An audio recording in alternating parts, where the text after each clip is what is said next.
Hi, friends. Welcome. Thank you for joining today. So, similar to last week, this week I have decided to release again a podcast that I did back in 2019 called Spiritual Awakening.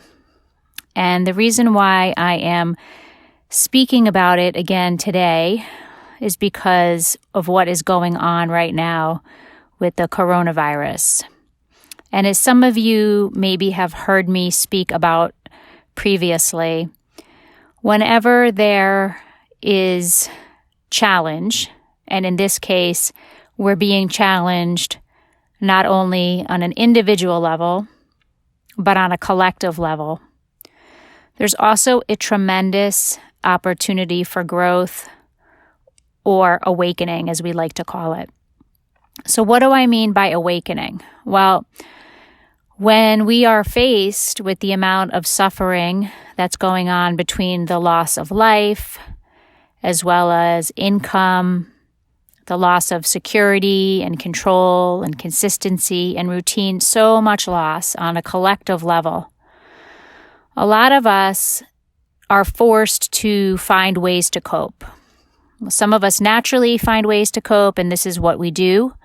And others of us perhaps don't necessarily have the tools. So this is a time for us to, get serious about doing the inner work, right? So in this podcast, I talk about what it means to awaken spiritually and how we can really use life's most challenging situations to actually find inner peace. I know that might sound off the wall or impossible to some of you. But something that I shared the other day on Facebook was a talk that I had listened to by Michael Singer. And for those of you who don't know Michael Singer, he wrote a fabulous book titled The Untethered Soul, and I highly recommend it. It's a book that I always recommend people read, but in particular now. And basically what he said about how do we, quote, handle this current situation, his answer was so honest. And he basically said, well, you might not like my answer, but the way we handle this situation is the way we handle any challenging situation. And I thought that was really awesome that he said it like that, because I think some of us think that, oh my gosh, because this situation feels so massive that there's something different to do. Do we do something other than meditation or other than yoga or mindfulness practices? And the answer is not necessarily. Maybe you need to do things in addition to that. Maybe you need to move the body a little bit more through physical activity. So what he said was so profound in that he made it really clear in that reality is what it is.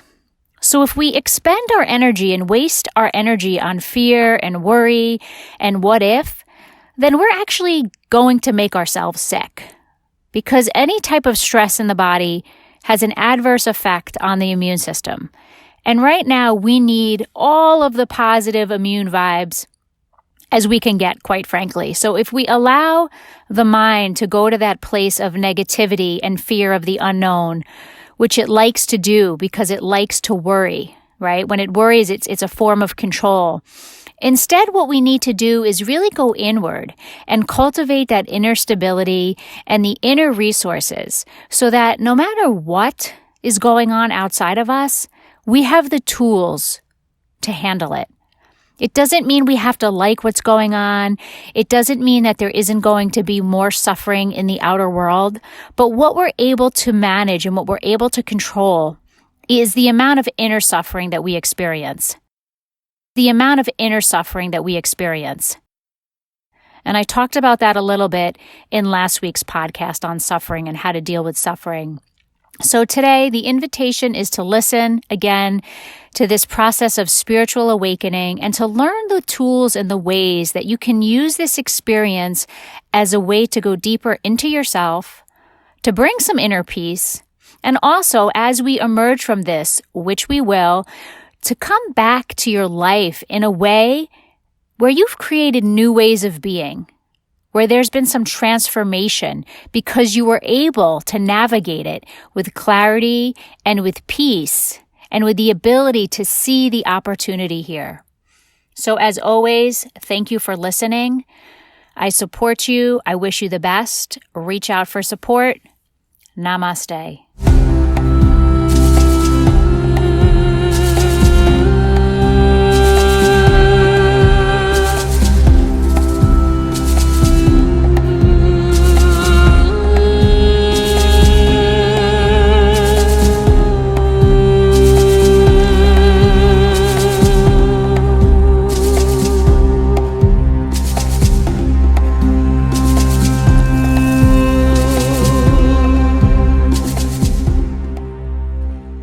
I'm Stephanie Filardi. Welcome to Mind the Gap, the podcast.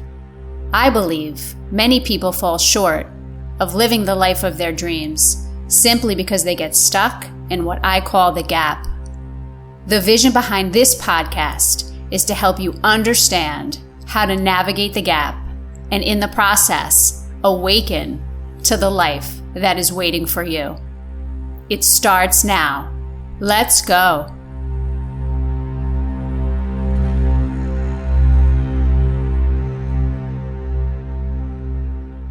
Welcome, friends. Thank you for joining.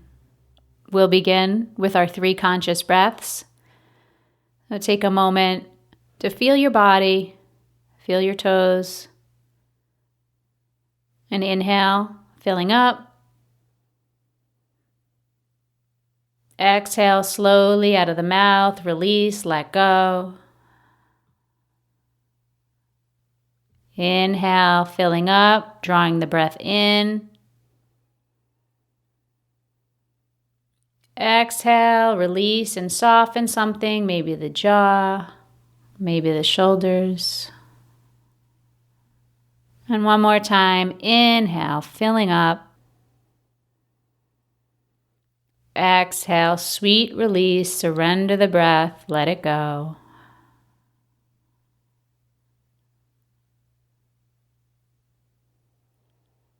So in today's episode, we'll be talking about spiritual awakening. And what I have to say about that, be grateful for sleepless nights because they help us awaken.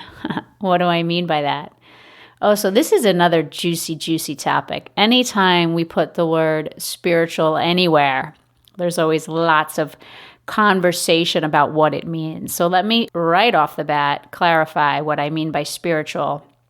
And I mean anything that connects you to yourself and connects you to life beyond yourself, the bigger picture, if you will. So some people express spirituality in a religious way and through other practices. So whatever works for you. My definition of spirituality is anything that brings you closer to yourself and closer to the world at large. So something I want to share about the process of spiritual awakening. And let me back up. Let me not assume that you know what I mean when I say awakening. When I use the word awakening, it is about waking up to your life. And oftentimes it is about waking up to happiness. And many times we wake up because we're not happy. We either realize one day, wow, this isn't the life I imagined for myself, or maybe things have happened, right? We've experienced a trauma of some type, a loss of some type. So this conversation around spiritual awakening, my intention is to help you put some parameters and anchors around it, because I find that it's a fairly large topic and can be very philosophical. And it's really about landing the concepts and living our life. So let me share something with you that I've learned and I remind myself of, that I learned with some of my trainings with Eckhart Tolle. And he likes to say, life isn't here to make you happy. It is here to make you conscious. Conscious also meaning to wake you up. Right? So when I hear that, life isn't here to make you happy. It is here to make you conscious or to wake you up. life can be everything, right? So our job, our relationships, right? All of those things that sometimes we think will bring us happiness. And then when they don't, we think that maybe we're in the wrong job or maybe we're in the wrong relationship. And sometimes we are, but many times we're actually not. Many times it's really about looking at a situation through different eyes. And that happens when we start to awaken, when we start to learn about ourselves, and we start to recognize that perhaps what once was very satisfying and fulfilling is no longer. So in this process of waking up, otherwise known as transformation, there's a couple of things that I want to share that are important. So some of you might be already on the path. I suspect if you're listening to this podcast that you are, and that's why you're listening to it. And we're all at different points in our journey. So my intention is to give you a few concepts or tools to help you navigate this process of awakening wherever you are. So the first thing is some foundations. So what starts to happen when we find ourselves in a situation that is making us unhappy.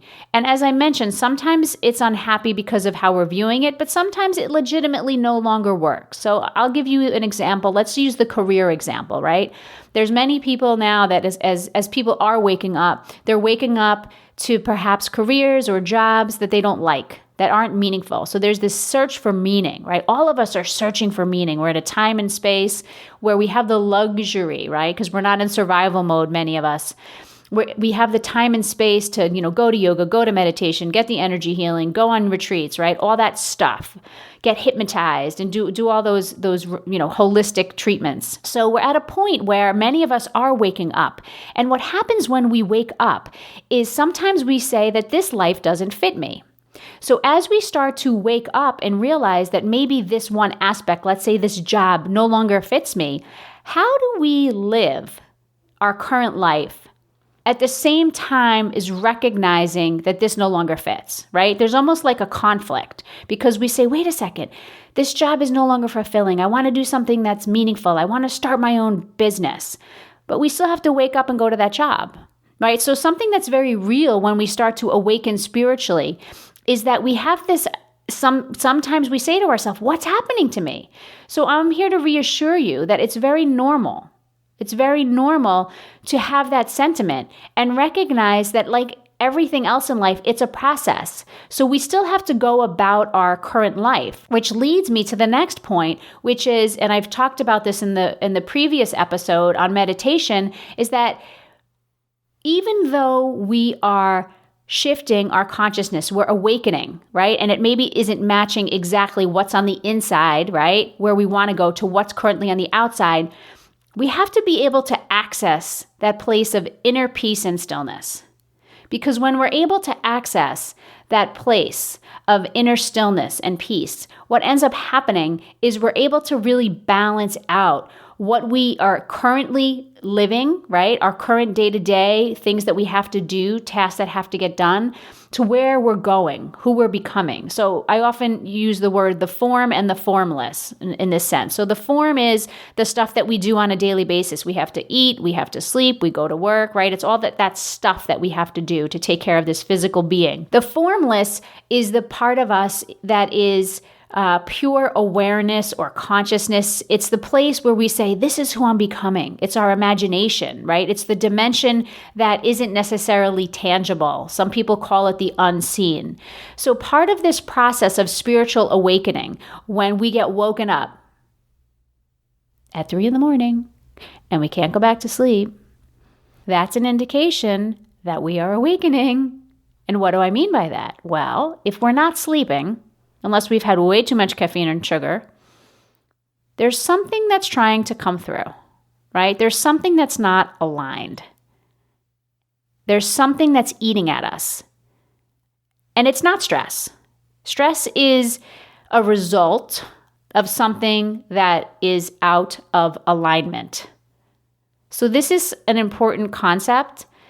So I'm going to say that again. If you are waking up in the middle of the night, you are sleepless, it's because something within you is awakening. And the sleeplessness that happens because we're not dealing with it. We're not dealing with it in the hours of the day, in our daylight. So we go about our day, we stuff it down, we stay busy, we do whatever we do, right? And then in the middle of the night, when the body's trying to rest, it's like, hi, I'm here. Knock, knock, right?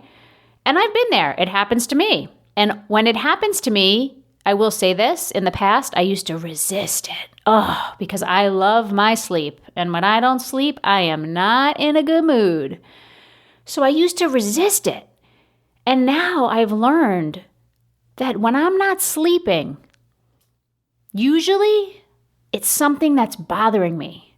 So I try not to resist it. Many times I get up, I write, I'll meditate, maybe I'll read something that's inspiring.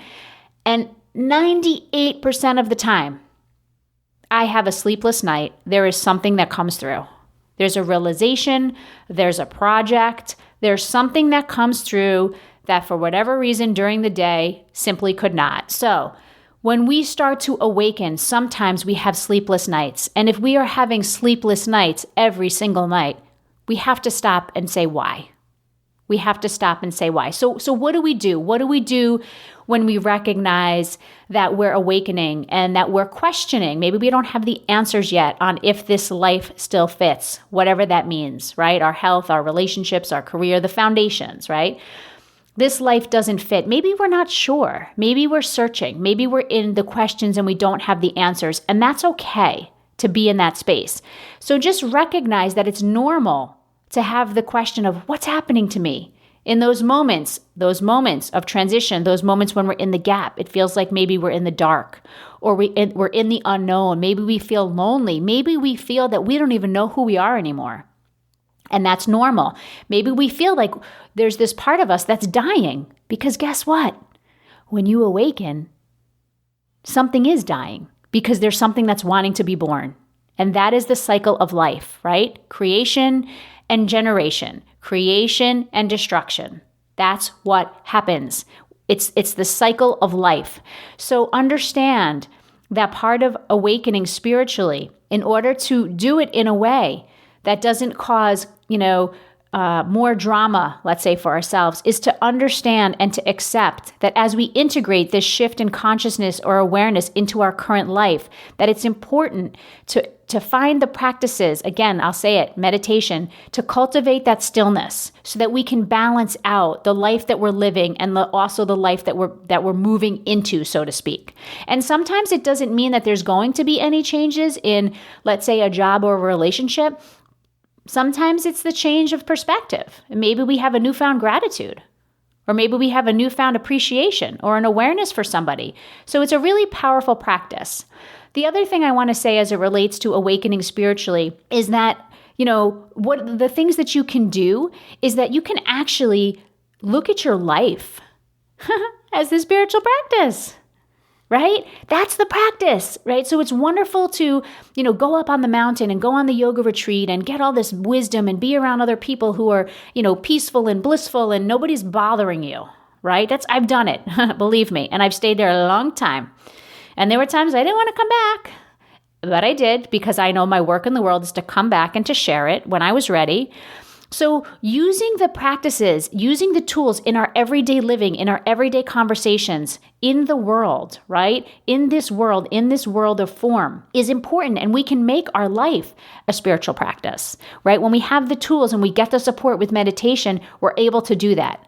So we're stabilizing presence. We're stabilizing our ability to be the witness in our life. So just like we talked about in meditation, when we're sitting and we're meditating and we're focusing on our breath and the thoughts are coming in and the emotions are coming up, we don't have to dive headfirst into them. We can witness them. And so true with our life, right? We can witness it and we can say, isn't that interesting? Do I need to change that?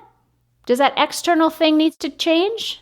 Or is it an internal change? Because I promise you, when you change internally, the externally will follow. And sometimes it follows in the case of form, like I said, where something ends or there's a new beginning. And sometimes it simply changes in that our relationship to it, in the formless dimension, how we feel about it changes. Very powerful. The last thing I'm going to say is, as you're going through this awakening and you're recognizing and accepting and integrating the shift in consciousness and cultivating your stillness practice of meditation, give yourself space. This is the opportunity to give yourself space. What do I mean by that? If there are things that are not essential to do, stop doing them. When you create more space in your life, you create more space for the things that you want to come through. It's also a fantastic time to spend time in nature, so connecting with the elements, so really finding ways to stabilize yourself and your ability to stay present as you awaken. It's important. It's an ally. So a couple more things before I close is, why bother, right? Like, why do we even care about spiritual awakening? And as I've said before, some of us are forced into it because we have so much pain and suffering that the pain and suffering wakes us up, and we decide that in order to live, I need to learn, right? And that's what spiritual awakening is. There is no growth without some level of discomfort. And some of us who are in extreme discomfort have a huge upside, quite frankly, to awakening. And that's not everybody. There are plenty of people walking the planet. I meet them every day. I'm fascinated by them, where they're happy-go-lucky. Everything's great. And that's awesome. For those of us where that's not the case, and we wake up and we have to get our head on right before we can address the day and feel good, these are the people I'm talking to, and that's myself. So why bother? Why bother with this process if we don't have something traumatic to wake us up? Or maybe we do. Maybe something woke us up and we're off the path again. It's because when we stop living in survival mode, in trying to get our perceived needs met, right? And trying to avoid situations that we think cause us harm or trigger us, right? Then we free up that energy to thrive. And we start to have the necessary vital energy to live our life, right? So when you look at someone who's surviving, and then you look at someone who's thriving, there's a huge difference in how they carry themselves and how they look in being around them. And I'm not, with all due respect, I say survival mode. Sometimes we are in survival mode. So this isn't a judgment about that. I've been there. And I'll be there again, I suspect, because that's part of life. But the point is to say, what's the point of doing this work? What's the point of sitting with this and trying to, integrate who I'm becoming to where I am today? It's because the benefit of it is it frees up your energy. It gives you clarity. It gives you peace. It gives you joy. And perhaps more importantly, it allows us to enjoy our life. Because why else are we here? And I don't mean to enjoy our life from a gluttonous, selfish, greedy way. I mean enjoying our life, whatever that looks like, right? Instead of it being a drain or exhausting, we are enjoying. Nothing makes me sadder when I talk to somebody who is middle-aged and I'm having a conversation of health with them, right? So maybe we're talking about food or vitamins or meditation or yoga, something health-related. And I say to them, don't you want to live a long, healthy life? I'm assuming that they do, which is incorrect. I should not assume, right? Thou shalt not assume. And they say, no, I don't want to live long. And I'm like, well, I guess if you're feeling like you're always in survival mode, yeah, why would you want to live a long life? But that's not the way that I have to go about life, or I want to go about life. I want to go about life that I want to live it to the fullest and feel wonderful as much as I can, because we know there will be dark days. We know there will be hard days. We know that's part of life. Challenges are part of life. But if we go through life and we're not excited and we don't have any sort of skin in the game to be healthy or to take care of ourselves because we don't want to live long, that's kind of a depressing way to live, in my opinion. So having said that, yes, in our life, sometimes we are going through the process of awakening, and sometimes it's more intense, sometimes it's less intense. My feeling is that we're always growing and changing and awakening. It's just a matter of degrees, right? And how much. And as we use the tools, and as we see this opportunity to awaken as an opportunity to enjoy our life, I feel that it helps make it a lot easier. So that when we're in the gaps, in the transitions of life, in the moments where we are awakening and we see ourselves in one space, but we're not there yet where we, quote, want to go, that we have an opportunity to enjoy that space, to learn about ourselves, and to enjoy all of it.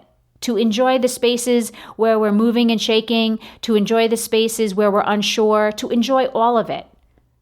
Because we know how to navigate it, because we have these tools and we have the support. So one final thing I want to leave you with as it relates to this topic of spiritual awakening is I have mentioned before that in the area of relationships, this is a fantastic playground to awaken and to apply some of these principles, right? And recently I was at a wedding and the minister said something that really struck me. And I'm going to call it a pointer or something useful that I will continue to remind myself of. And he said to the couple that he was marrying, you're going to have challenging times, right? I mean, that's just what it is. That's part of life, right? You don't get into a relationship and expect not to have challenges, right? And he said, I want to remind you that when those challenges come up, instead of working on the, quote, relationship, work on yourself. Work on yourself. Now, he didn't explain why. Here's my sense. When you work on yourself and you commit to awakening and to becoming aware of your thought patterns, your beliefs, your behaviors, your triggers, the places where you get stuck, and you work on those, you will access a deeper truth and connection with yourself that will guide you in the direction you need to go. You don't need to worry about the other person. You need to focus on yourself. So instead of working on the relationship, work on yourself first. And I promise you, you will show up differently. You will show up differently. So having said that, let's close by taking a closing breath. That was a lot, perhaps, for some of you. So take a breath in through the nose. And when you're ready to let it go, just let it go with a sigh. And remember, be grateful for the sleepless nights because they help us awaken. Let's go.